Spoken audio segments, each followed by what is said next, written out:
تو قرآن مجید کی ایک آیت سیکھ لے اس کو 200 رکعت کا ثواب ملتا ہے. 200 رکعت مقام رکھتا ہے. ایک آیت ناظرے کی سیکھ لے 200 رکعت. اور جو ترجمے کے ساتھ تشریح کے ساتھ سیکھ لے 1000 رکعت نفل کا ثواب ملتا ہے. تو 1000 رکعت کو زندگی میں نہیں پڑھ سکتا. اللہ مفت ہے. اور آخرت کی قبر کی کرنسی، قبر کی خوراک آخرت کی کرنسی. اور آخرت یہ سمجھے کہ آخرت کی نعمتیں کی نیکیوں سے ملے گی. تو اب ان نیکیوں کے لیے تو ہمارے پاس وقت نہیں ہے اور دنیا میں مفت کے لیے وقت ہے. حالانکہ 15-20 منٹ لگتے ہیں. قرآن مجید کا ترجمہ جاننا ہے تو قرآن مجید کا حق ہے ہمارے اوپر. اور رسول اللہ صلی اللہ علیہ وسلم قرآن میں اس کا ذکر ہے. قیامت کے دن شکر کریں گے. وقال الرسول یا رب ان قوم اتخذوا هذا القرآن مهجورا.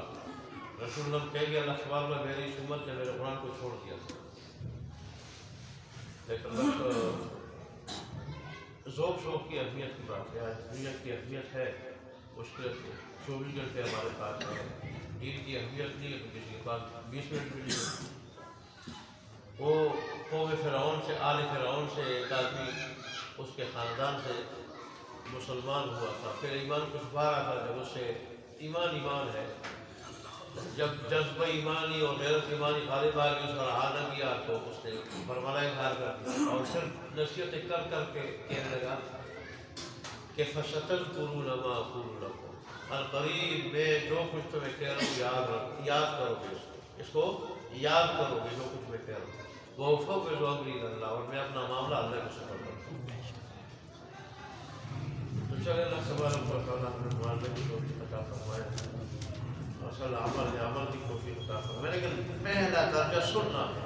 جیسے قرآن میں آیت آئی تھی تو وہاں میں نے درجے بیان کیے تھے. آدمی سنے گا تو پھر عمل کرے گا. سنے گا نہیں کس چیز پہ عمل کرے گا. اللہ اکبر. اعوذ باللہ من الشیطان الرجیم.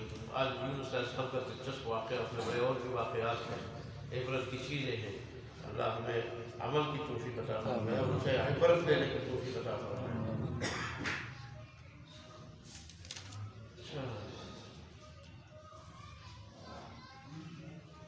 أعوذ بالله من الشيطان الرجيم. بسم الله الرحمن الرحيم. فلولا كانت قرية آمنت فنفعها إيمانها إلا قوم يونس لما آمنوا كشفنا عنهم عذاب الخزي في الدنيا ومتعناهم إلى حين. صدق الله مولانا العظيم وصدق رسوله النبي الأمي الكريم. ونحن على ذلك لمن الشاهدين والشاكرين والحمد لله رب العالمين. گزشتہ آیات میں 2 واقعے ہیں. قوم فرعون کا، قوم نوح کا. اور ابھی یونس علیہ السلام قوم کا واقعہ اس ایک آیات میں اللہ نے بیان کیا کہ انہوں نے جب اللہ تبارک و تعالیٰ کی بات نہیں مانی تو دو کو تو اللہ نے غرق کر دیا ہے، کوئی طوفان میں، دوسرے کو سمندر میں.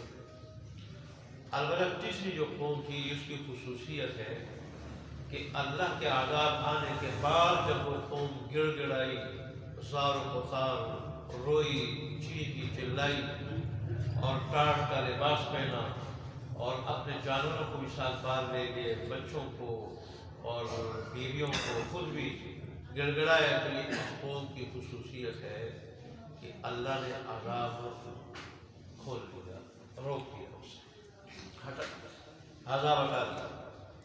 ممکن ہے وہ کہ اس قسم کے گڑ گڑائے ہو کہ جیسے کوئی اور میں گڑ گڑایا ہو، اس قسم کے گڑ گڑائے ہو، یا جو بھی بس اللہ تبارک و تعالیٰ کی رحمت کو جوش ہے آپ نے عذاب ہوا.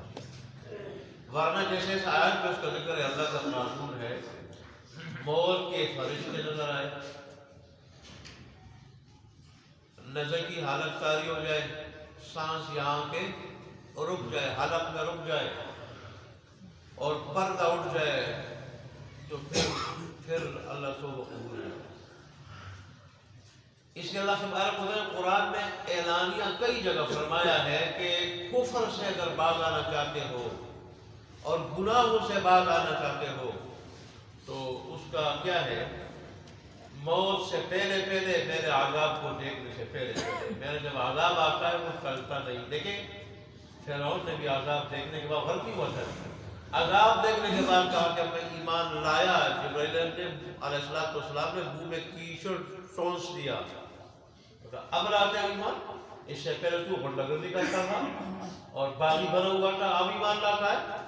ایسی بہت ساری قومیں عذاب آیا تو پھر اللہ نے کی توبہ قبول کی. یہ یونس علیہ السلام کی قوم کی خصوصیت تھی.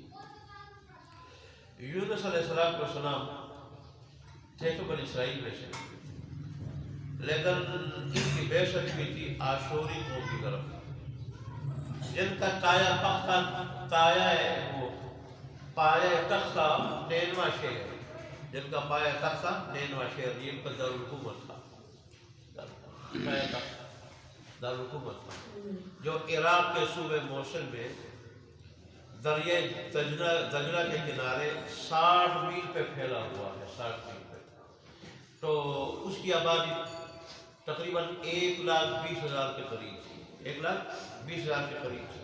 یہ بھی کفر میں، شرک میں اور دیگر معاصی میں خوب مبتلا تھی. تو یونس علیہ السلام کتنا عرصہ رہے، قرآن حدیث میں تو اس کی صراحت نہیں، البتہ تفصیلی روایات میں ہے. ان تفصیلی روایات میں قرآن حدیث میں فرق ہے، جس میں شاید پہلے بھی درس میں کئی مرتبہ بتا چکا ہوں. تفصیلی روایات ان روایات کو کہا جاتا ہے جو یہود و نصارہ سے مشہور ہو، ان کے واقعات کے بارے میں، ان کے، کیونکہ بنی اسرائیل میں 4,000 انبیاء ہیں. ابراہیم علیہ السلام کی دعا کی برکت سے اور ان کی قربانیوں کی برکت سے اللہ نے فرمایا بادشاہت بھی تیری اولاد میں رکھ دوں گا اور نبوت بھی تیری اولاد میں رکھ دوں گا. خلیل دین کے لیے اتنی قربانیاں دی، اتنی قربانیاں دی، اتنی قربانیاں دی، تو نے مجھے خوش کر لیا. اب دنیا کے اندر سب سے بڑے اعزاز 2 ہیں، ان سے بڑھ کر کوئی نہیں. ایک نبوت ہے جس کو مل جائے اور ایک بادشاہت ہے. نبوت تو سب سے بڑھ کر ہے اور پھر دنیاوی نعمتوں میں بادشاہت ہے. یہ دونوں میں تیری اولاد میں رکھوں گا. داؤد علیہ السلام کو دیکھ لے کیسی بادشاہ تعالیٰ نے دی، آپ کی اولاد میں تھے. سلیمان علیہ السلام کو دیکھ کے اللہ نے کیسی بادشاہت دی، کوئی بڑی سے بڑی بادشاہت آپ کا مقابلہ نہیں کر سکتی. اور جب ایک مرتبہ ان کا خط جاتا کہ آ جاؤ فرمان بردار ہو کے، پھر اس بادشاہت کو آنا پڑتا. جیسے ملکہ بلقیس جو قوم سبا کی حکمران تھی، اس کی طرف جب خط دیا تو اس نے اپنے اس درباریوں سے مشورہ لیا کیا کریں. سلیمان علیہ السلام کا خط آیا، انہ من سلیمان و انہ بسم اللہ الرحمن الرحیم. بسم اللہ آپ نے لکھ کے کہا کہ یہ سلیمان علیہ السلام کی طرف سے خط ہے، اور اللہ تعالی علیہ وحدونی مسلمین، کہ میرے سرکت مت کرو بلکہ فرمان بردار ہو کے میرے پاس آ. تو جب درباریوں سے مشورہ یہ بات جذباتی قسم کے جب دیکھا، نحن اولو قوت و اولو باس، ہم سب لڑاکو ہیں اور ہم سب پاور والے، ٹکرا جائیں گے تو کیا ہے، ٹکرا جائیں گے، ہم ڈرتے تو نہیں کسی سے. وہ بڑی سمجھدار تھی. اس نے کہا یاد رکھو بادشاہ جب کسی بستی پہ، شہر میں، ملک پہ داخل ہوتے ہیں بادشاہ لوگ، تو وہ وہاں کی عزت دار لوگوں کو ذلیل کر دیتے ہیں. عزت دار لوگوں کو کیا کرتے ہیں، ذلیل کر دیتے ہیں، اور وہاں کے شہروں کو ویران برباد کر دیتے ہیں. یہ اس طرح کرتے ہیں، یہ ان کی عادت ہے. تو پھر اس نے کہا کہ میں تحفہ بھیجنے کی، اس تحفہ سے پتہ چل جائے گا کہ یہ کس قسم کیا. تحفہ بھیجا، اس میں سونے کی اینٹیں تھی بہت ساری، پتہ کتنی اینٹیں تھی. اور سلیمان علیہ السلام کو ممکن اللہ نے وحی کی ذریعے بتا دیا ہو، آپ نے وہ جو لوگ آ رہے تھے تحفہ لے کے، کتنی جگہ تک ان کے پاس سونے کی کیا کمی نہیں، سلیمان علیہ السلام کے پاس کتنی جگہ تک سونے کی اینٹیں بچھا دی کہ ان کو پتہ چل جائے، ان کو پتہ چل جائے. جب وہ آئے تو سلیمان علیہ السلام جہاں ان کی عدالت تھی یا ایوان کی عمارت، وہاں سے لے کے بہت دور تک سونے کی اینٹیں بچھی ہوئی تھی. انہوں نے کہا اس کی کیا ضرورت ہے. پھر انہوں نے واپس خط لکھا کہ یہ دنیا میرے لیے کچھ بھی نہیں ہے. دنیا کیا ہے؟ اللہ نے دنیا بڑی دی ہے لیکن ہم دنیا کو دیکھنے کے لیے ہم اپنے ہاتھ سے کما کے کھاتے ہیں. اس قدر بادشاہت میں ہوگی. اور پھر آ جاؤ میرے پاس، فرمان بردار ہو کر آنا پڑا ان کو. تو اللہ نے ایسا اقتدار دیا. یہ بھی ابراہیم علیہ السلام کی اولاد میں سے.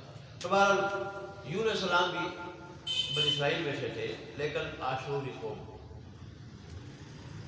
قوم کلدانی قوم، ان کا پایہ تخت اقتدار کا نینوا شہر تھا جو عراق کے صوبے موصل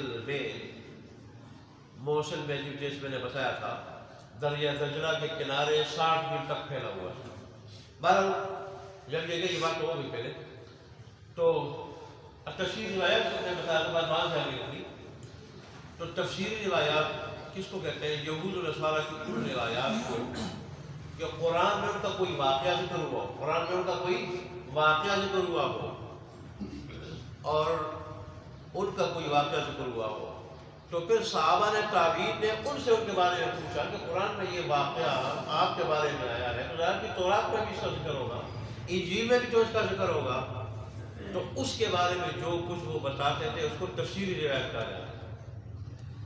اس کا حکم کیا ہے؟ اس کا حکم یہ ہے کہ اگر قرآن مجید اور حدیث قرآن و حدیث کے موافق ہے وہ روایت تو قبول کیا جائے، اگر قرآن و حدیث کے خلاف ہے تو رد کیا جائے. نہ موافق ہے نہ خلاف ہے تو نہ رد کیا جائے گا نہ تصدیق کی جائے گی، بس سکوت اختیار کیا جائے گا. سکوت اختیار کیا جائے گا. کیوں؟ تورات اور انجیل میں بہت ساری تقریب ہو چکی ہے، بڑی گڑبڑ ہوئی ہے. تو جنہوں نے اللہ کی کتاب کو معاف نہ کیا وہ اس روایت میں کیا سچ بولیں گے؟ ممکن ایسے بھی جھوٹ بولے. تو اس لیے اس کا حکم تفسیر قرطبی نے یہ حکم اس کا بیان کیا ہے اور احادیث کی روشنی میں یہ حکم بیان کیا ہے رسول اللہ صلی اللہ علیہ وسلم سے کہ نہ اس کی مطلقاً تردید ہے نہ مطلقاً تصدیق ہے. اگر قرآن و حدیث کے موافق ہے پھر تصدیق ہے، قرآن و حدیث کے خلاف ہے تو پھر تردید ہے، نہ موافق ہے نہ مخالف ہے تو پھر کیا ہے؟ سکوت ہے، خاموشی ہے. اس کو تفسیری روایت اور جمع تفسیر روایات کہا جاتا ہے. بعض اوقات مفسرین کہہ رہتے ہیں نا کہ قرآن و حدیث میں تو اس کی صراحت نہیں ملی، البتہ تفسیری روایات میں صراحت. تو ہمارا تفسیر روایت میں کہ 70 سال تک وہ رہے، 70 سال تک وہ رہے اور ان کو دعوت دی، دعوت تبدیل کرتے رہے، ان کو اللہ کی طرف بلاتے رہے، کفر شرک سے روکتے رہے، معاشی سے روکتے رہے، لیکن قوم نے بات نہیں مانی. تو آخر اللہ کے حکم پہ انہوں نے عذاب کی دھمکی دی کہ 3 دن کے اندر اندر تمہارے اوپر عذاب آنے والا ہے. یہ دھمکی تو ان کو دے دی. اچھا قوم نے کیا کیا؟ قوم نے کہا کہ دیکھو دیکھیں گے آخری رات یہاں سے نکلتے یا نہیں نکلتے. اگر یہ یہاں سے نکلیں گے تو ہم سمجھیں گے کہ واقعی اس آدمی نے اتنا عرصہ ہمارے اندر رہ کے جھوٹ نہیں بولا، سچا تھا اتنا عرصہ.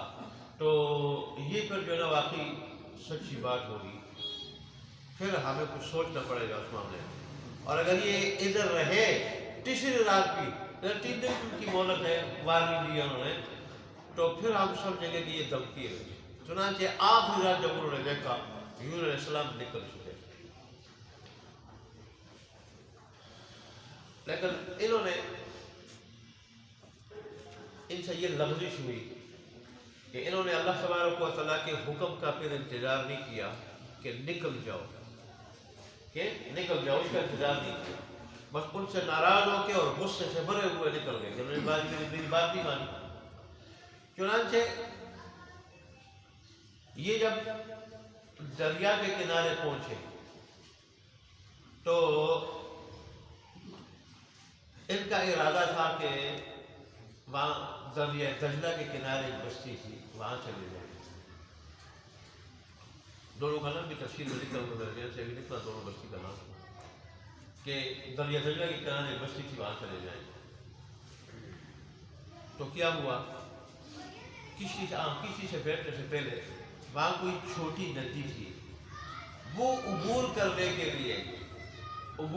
کے لیے جب یہ عبور کر رہے تھے تو ان کا ایک بچہ، ان کے ساتھ 2 بچے بھی تھے، بیوی بھی تھی. ان کا ایک بچہ اس ندی میں گرا. یہ اس بچے کو بچانے کی کوشش کر رہے تھے کہ پیچھے سے دوسرا جو بچہ تھا اس کو بھیڑیا اٹھا کے لے گیا، بھیڑیا اٹھا کے لے گیا، اور اس بچے کو جس کو بچا رہے تھے نہ بچا سکے، وہ بھی پانی بہا کے لے گیا۔ بیوی دوسری طرف تھی تو اس کو بھی چند لوگ آ گئے اور اٹھا کے لے گئے۔ اب بچے بھی دونوں گئے، بیوی بھی گئی۔ آدمی کے دل پہ کیا گزرتی ہے، اللہ بچائے آزمائشوں سے۔ اس میں اشارہ اس طرف ہے کہ جب انسان سے، وہ تو اللہ کے نبی تھے، صغیرہ کبیرہ گناہوں سے معصوم تھے، صرف لغزش ہوئی تھی، معمولی لغزش جس کو اشتہاری غلطی کہا جاتا ہے، لیکن ہمیں اس میں سبق ہے، غیر ہم تو گناہوں سے معصوم نہیں۔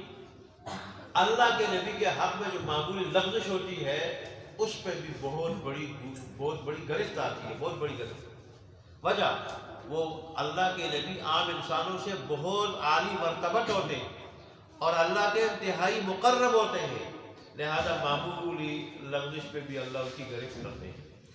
چنانچہ یہاں ان سے معمولی لغزش ہوئی کہ اللہ کا، حالانکہ اللہ تبارک کیا ہے تو کہتے ہیں کہ عذاب آئے گا، تو ان کی ایک اشتہاری غلطی تھی، جب ان پہ عذاب آئے گا، انہوں نے تباہ ہونا ہے اور میری تبلیغ سے تمہیں مایوس ہوا ہوں، وہ تو اثر تو نے دی لیا، تب تو اللہ نے کہا کہ ابھی ہلاک ہو گئے، تو میں یہاں کیا کر رہا ہوں۔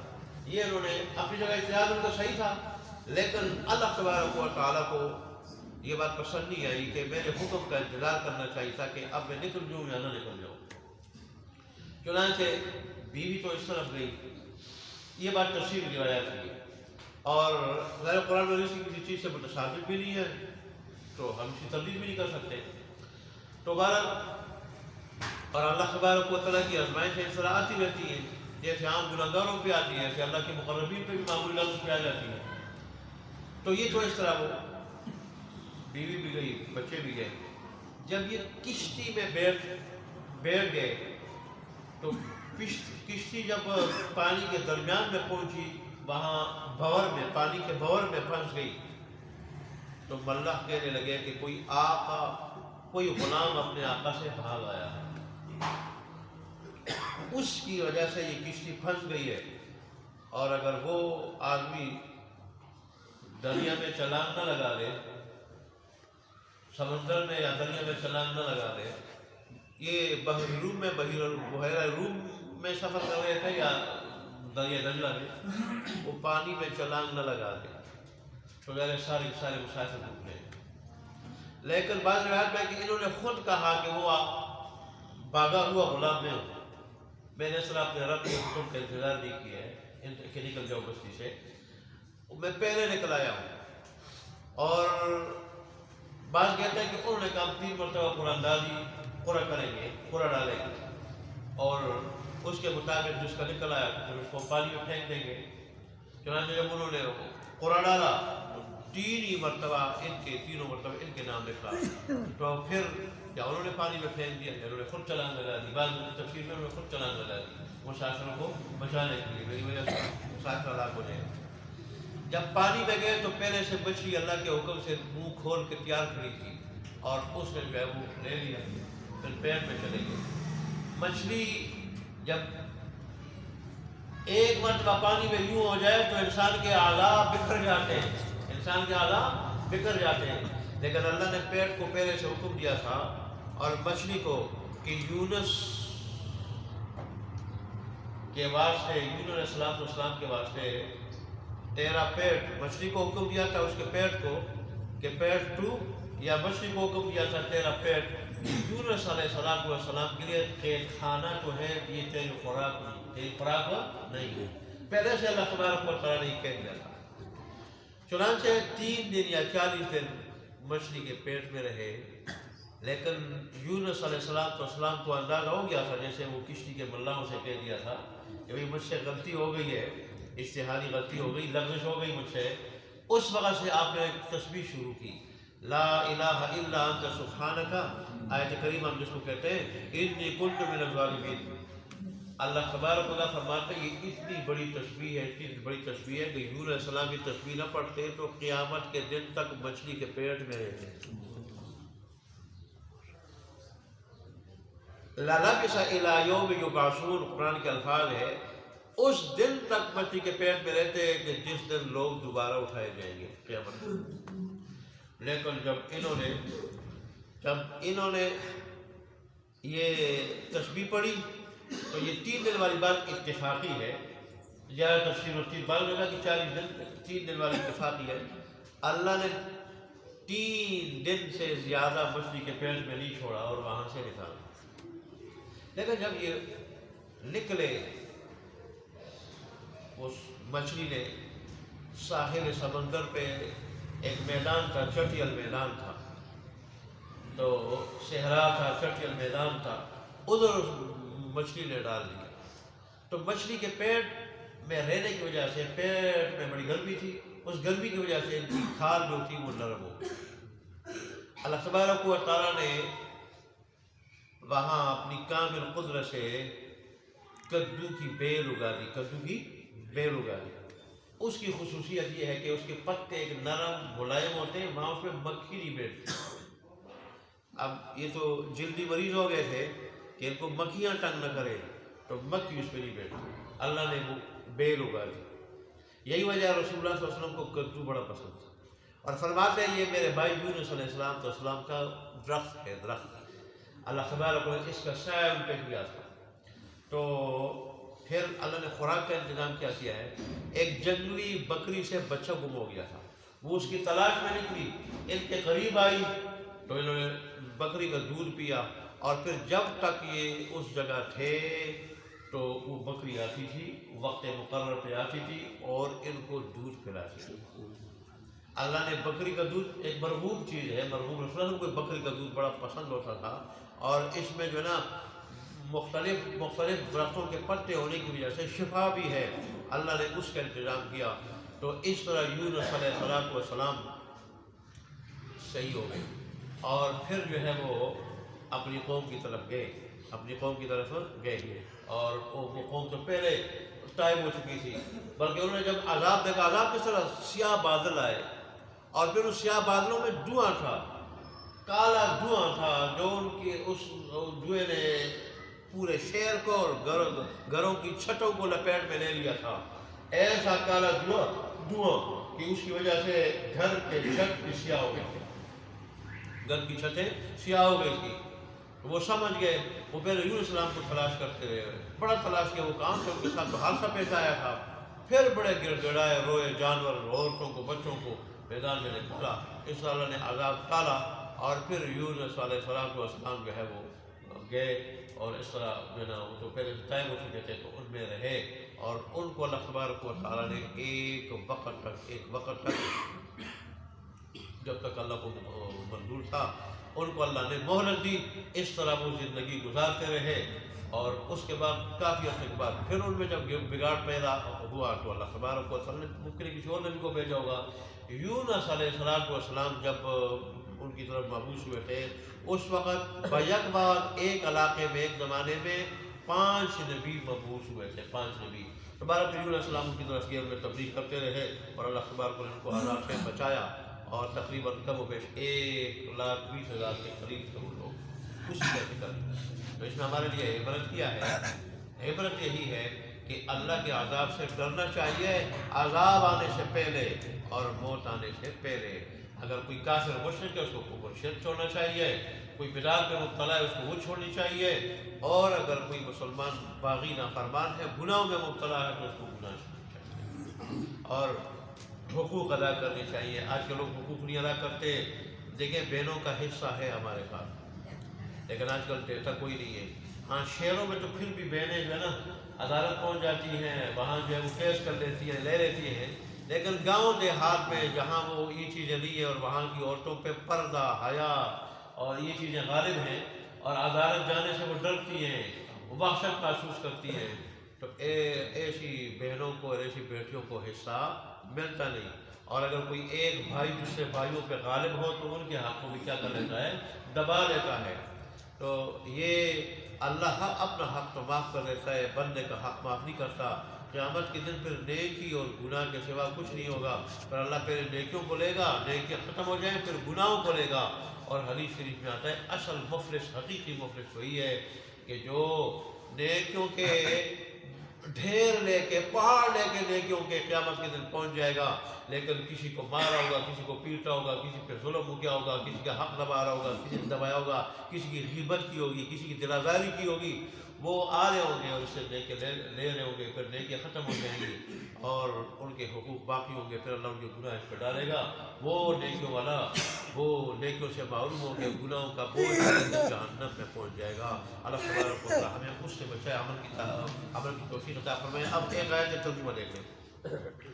فلولا پس کیوں نہ کانت ہوئی قریۃ کوئی بستی آمنت جو ایمان لاتی، فنفعها ایمانها اور پھر اس کو نفع دیتا اس کا ایمان لانا، کیا مطلب عذاب آنے کے بعد الا قوم یونس، سابقہ اقوام کے واقعات سامنے اللہ نے اسی طرح اشارہ فرمایا، عذاب آیا تو پھر بچے نہیں، الا قوم یونس مگر یونس علیہ کی قوم، لما آمنوا جب وہ ایمان لائے، کشفنا عنہم تو دور کیا ہم نے ان سے عذاب الخزی ذلت و رسوائی کا عذاب فی الحیات دنیا اس دنیاوی زندگی میں بھی، ومتعناہم الی حین اور ہم نے ان کو فائدہ پہنچایا ایک خاص وقت تک، پھر اپنی طبی موت وہ مرے اور اس عذاب سے وہ بچے۔ اللہ سبحانہ وتعالی عمل کرنے کی توفیق عطا فرمائے۔